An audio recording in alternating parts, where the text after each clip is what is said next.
Eighth round of core commander level talks between India and China is underway as we bring you this broadcast here on India Today. It's the eighth round of talks after 6 months of an unchanging military standoff between both sides. The talks, the eighth time that the two sides are meeting in this manner, is happening on the Indian side of Chushul in eastern Ladakh. The Indian side is being led for the first time by the new Leh Corps Commander, Lieutenant General PGK Menon.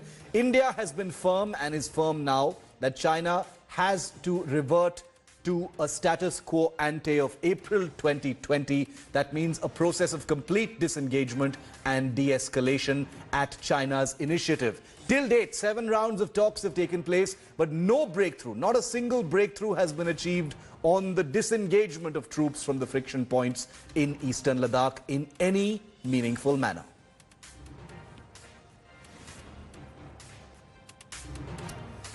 Well, just as the two commander-level officers talk in Leh Ladakh for the 8th time, you have a very strong message that has gone out meanwhile in Delhi from India's top military officer.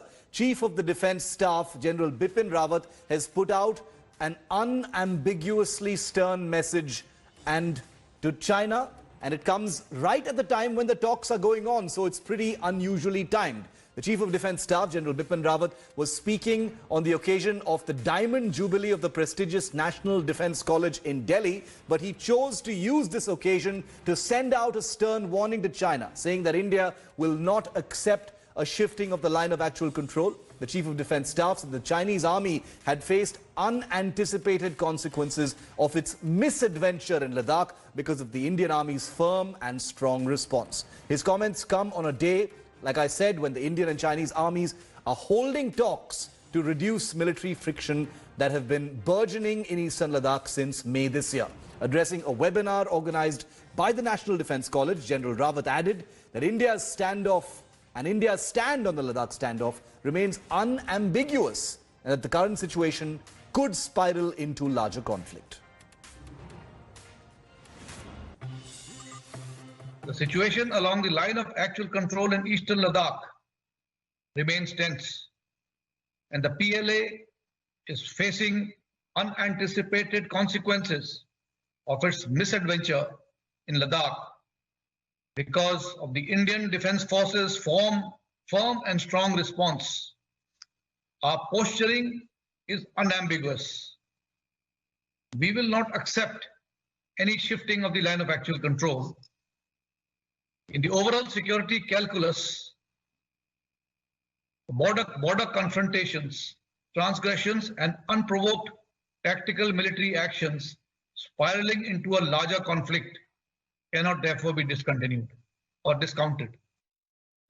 As the Corps commanders of India and China talk in Chushul today, and as you saw India's top military officer General Bipin Rawat send out that stern message, there is activity also happening out at sea, very far away from Ladakh and Delhi. The navies of India, the US, Japan and Australia are holding a series of very complex maneuvers. These are the latest images coming in from the Malabar 2020 Quad exercise. The Quad, remember, which comprises India, the United States, Japan and Australia as an alliance in the region that looks to, in part, also contain the rise of China, is flexing muscle in the Bay of Bengal in what is seen to be a great deal of power projection against China's misadventures in Ladakh, in the South China Sea and elsewhere. Today is the last day of the first phase of the Malabar naval exercise. That is for the first time seeing all 4 countries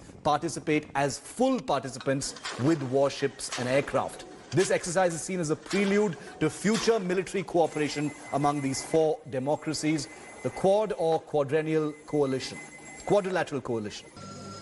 A weapon firing sequence was performed on day 3, as you can see. This was a gunnery exercise that you're looking at from out off the coast of Visakhapatnam in the Bay of Bengal. The evolving situation in the Indo-Pacific region in the wake of China's increasing military muscle flexing has become a major talking point among leading global powers. The US has been favoring making Quad a security architecture to check China's growing assertiveness.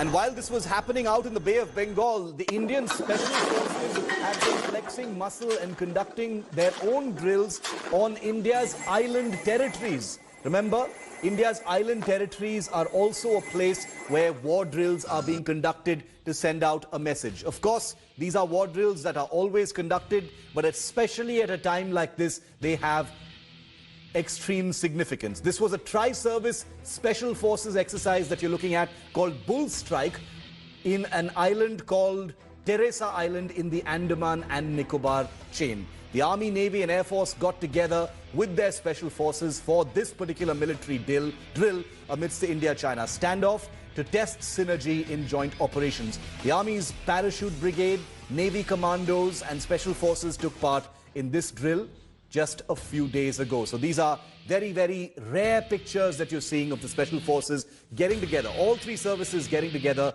for an island mission. As part of the exercise, troops were mobilized for amphibious landing in close coordination with the paradrop, like you can see, of special forces from Indian Air Force aircraft. A lot of tactics, a lot of maneuvers, all of them with aggressive intent and to hone war doctrines.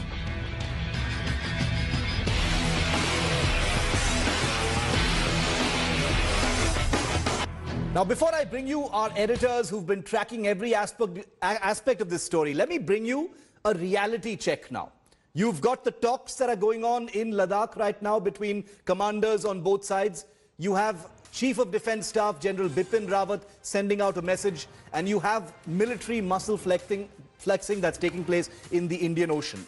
But I have some questions that will be a part of a reality check, because you're probably wondering, has China successfully altered the status quo by prolonging the standoff for over 6 months now? Question 2.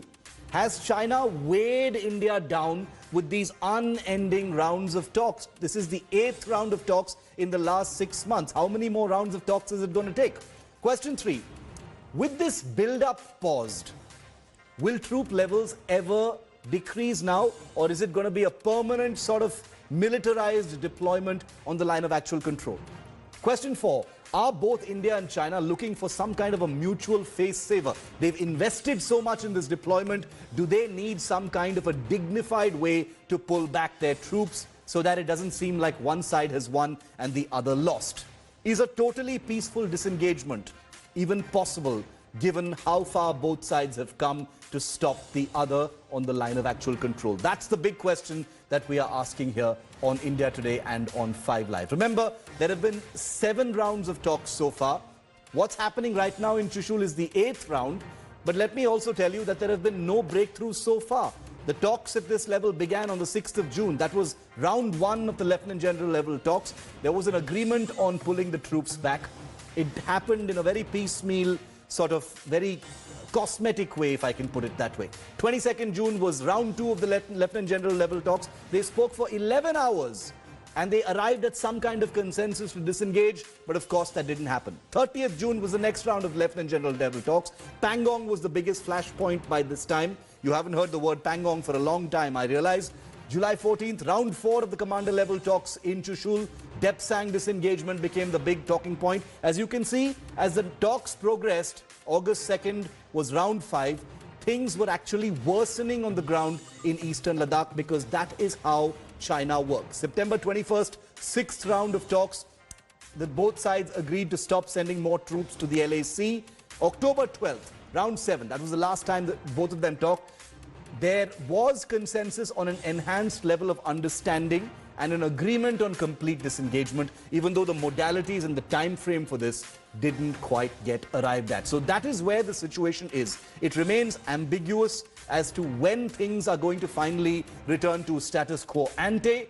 But as far as India is concerned, like the Chief of Defence Staff said, it is an unwavering and unambiguous posture. Nothing at all is acceptable to India except for status quo ante. Joining me live, the 3 top editors at India Today, tracking every aspect of this story: Gaurav Sawant, Geeta Mohan and Abhishek Bhalla. Abhishek, I want to come to you first. The Chief of Defence Staff today, it was unusual. Of course, it was a separate occasion altogether, but he used the platform given to him today by the National Defence College to send out a message to China at a time when the 8th round of talks is happening. So India is, the time for playing games is over. The time for mind games is over. India is really, really serious now that this is something that cannot go on. It needs to end with a complete disengagement.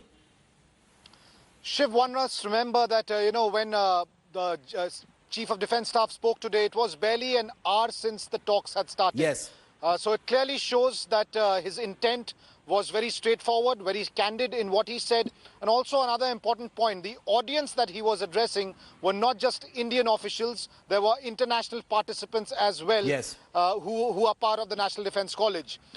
The other thing is, Shiv, that when he spoke today, he made it very clear that India's stand till now has been unambiguous. It's very clear. On the other hand, China has been asking for a staggered de-escalation, a piecemeal de-escalation. And that's something that India is not agreeing for. And the reason for that is, if that happens, it allows China more time for dilly-dallying. And if at all there is a de-induction, it seems that China will be in an advantageous position to come back in some of those friction areas, whereas India has made it very clear that if a de-escalation happens, it has to happen across the line of actual control in eastern Ladakh. And that's exactly what the stand of the Indian delegation is when they speak to their counterparts from the Chinese side. Gaurav, how is this disengagement going to happen? Over the last 3 rounds of talks, there has been a general consensus on disengagement happening, but India and China don't agree on who needs to take the initiative first. India is unwavering in the fact that it is China that needs to take the initiative and move back its troops, but China wants some kind of a piecemeal disengagement first. How is a mutual first step going to happen?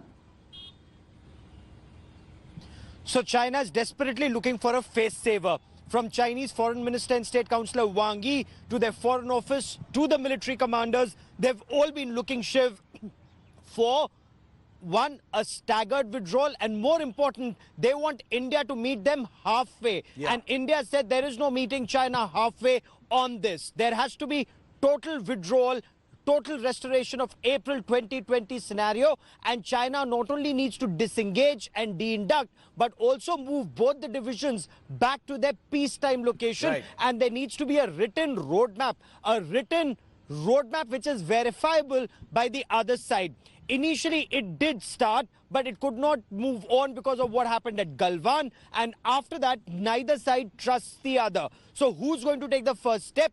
India has told China that it needs to take demonstrable action. Now, China suggested that India moves back some of its tanks, some of its artillery, some of the aircraft as a confidence-building measure. But as Abhishek very rightly pointed out, it's very easy for China to move in their troops. It's more difficult for us to bring our troops to those locations once again. So since the Chinese came first, they withdraw first. And India is very clear about that. In case they don't, then both sides are here for the long haul. Incidentally, Shiv, it's more difficult for China to sustain itself at these altitudes. You were the first to report on that story about at least 4 to 5 daily casualties that the Chinese are facing. Not fatalities, but casualties at those altitudes. That number, Shiv, has now increased on the Chinese side. That number has increased on the Chinese side. We can confirm that here on 5 Live. Geeta, we do know that the External Affairs Ministry has had a representative involved in these talks for at least the last 2 rounds.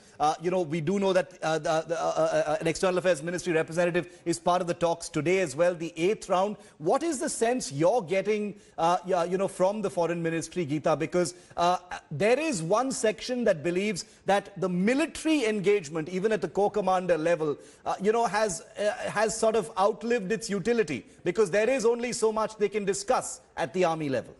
So has the Ministry of External Affairs utility, so to say, Shiv, because unless and until the political leadership on both sides now start looking at taking a call on whether they want their forces to be engaged in the manner in which they're engaged at the border, there is going to be no forward movement. I don't see any forward movement on the military front, or for that matter on the diplomatic front, despite the fact that Naveen Srivastav, who is the Joint Secretary East Asia, is representing representing MEA in that meeting as we speak. Now, we know that the WMCC meeting also takes place almost simultaneously or around the same time. But there has been no forward movement even on that front.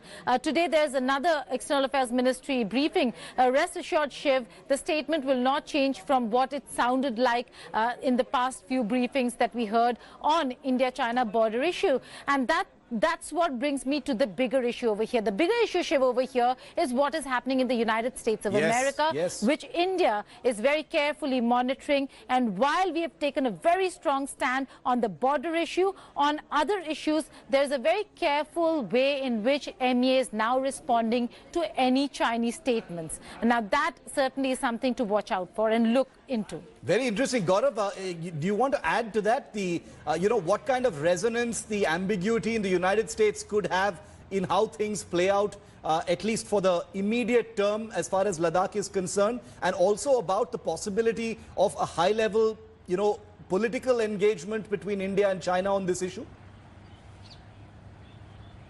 So, Shiv, immediately, like in the next 20 days, there still is a window of a skirmish, and the Chief of the Defence Staff also indicated that. Not a full-fledged war, but this situation could escalate because the world attention remains on the United States of America. That's point one. Point two, you, Abhishek, Geeta and I have been reporting on this, Shiv. The fact is, even in 1962, when world attention was on the Cuban Missile Crisis, that's when the Chinese came in on the 20th of October and they retreated on the 20th of November. So between now and end November, the Chinese still have an opportunity, except unlike 1962, India is much better prepared in 2020, and not just in Ladakh, but in other theatres. And that is something that China is only now factoring in, something that the Chief of Defence Staff, General Bipin Rawat, also referred to.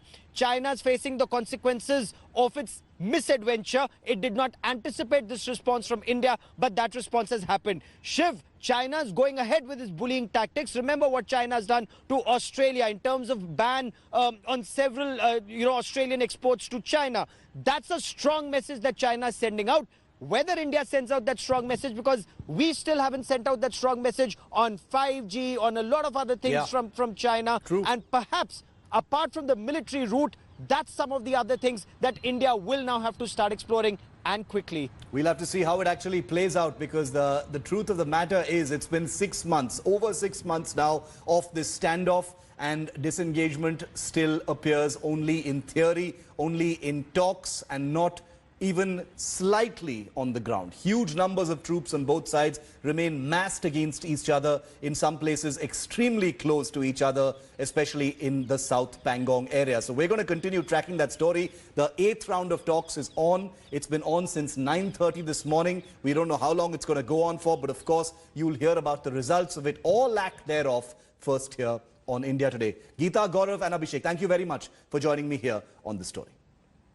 Hello everyone, this is Rahul Kamal here. Hope you enjoyed this video. For the latest news and analysis, like and subscribe the India Today YouTube channel, and don't forget to press the bell icon to stay updated.